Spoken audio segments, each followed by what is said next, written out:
IDTV మన ఉనికి మన వాణి.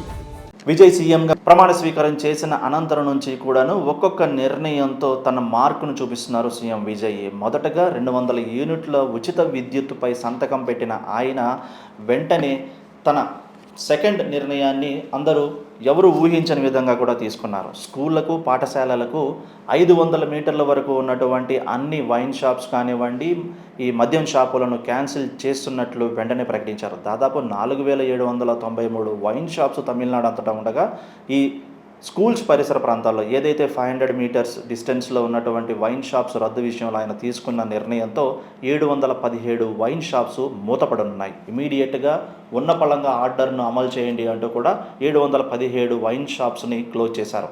ఈ 717 షాపులు క్లోజ్ చేయడం వల్ల తమిళనాడు గవర్నమెంట్కి కలిగే నష్టం దాదాపు 44,000 కోట్లలోని ఆర్థిక నిపుణుల అంచనా. అయినప్పటికీ కూడాను ఏ విధమైనటువంటి సెకండ్ ఒపీనియన్ లేకుండా కూడాను ఒక్కటే థాట్గా కూడాను పరిసర ప్రాంతాల్లో విద్యాలయాలకు పరిసర ప్రాంతాల్లో వైన్ షాపులు ఉండకూడదు అనే ఒకే ఒక నిర్ణయంతో 717 షాపులను ఒక్క సంతకంతో రద్దు చేసి పడేశారు.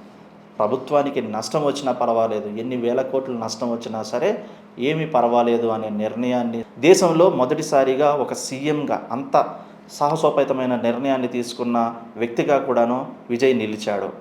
మద్యం షాపుల మీద ప్రభుత్వాలు నడిపే ప్రభుత్వాలను చూసాం, కానీ అదే మద్యం షాపులను క్యాన్సిల్ చేసి ఎంత నష్టం వచ్చినా పర్వాలేదు అన్న సీఎంని చూడలేదంటూ కూడాను సోషల్ మీడియాలో కోట్లుగా కూడాను మెసేజ్లు వెల్లవెత్తుతున్నాయి అండ్ షేర్లు అవుతున్నాయి. ఇటువంటి సీఎం ప్రతి స్టేట్కి ఉండాలి. మద్యం షాపుల మీద వచ్చే ఆదాయంతోనే బ్రతుకుతున్న రాష్ట్రాలకు ప్రభుత్వాలకు ఇది ఒక మంచి మెసేజ్ అంటున్నారు.